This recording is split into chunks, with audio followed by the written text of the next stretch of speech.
dumating sa amin yung aparador. Malaki siya, gawa sa kahoy na nara.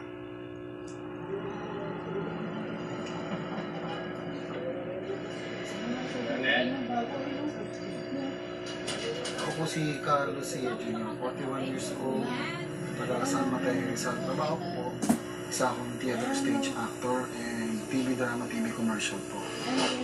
10 years na kami magkaibigan ni Kuya Arnel. Madalas pag pumupunta ako sa kanila sa isang buwan, mga 2 beses lang.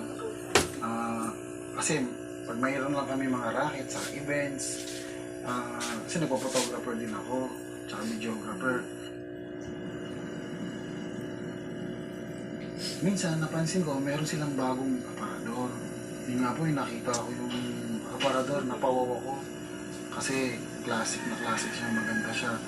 Tinanong ko nga siya sabi ko, paano pa ba yan ng kopong-kopong? Sumagot siya, hindi, paano pa ito ng hapon? Talaga? Baka niloko mo lang ako. Sabi ko sa kanya minsan, pag wala tayong ginagawa, gusto mo barnisan ko yung kilid ng aparador para magkaroon ng perspective.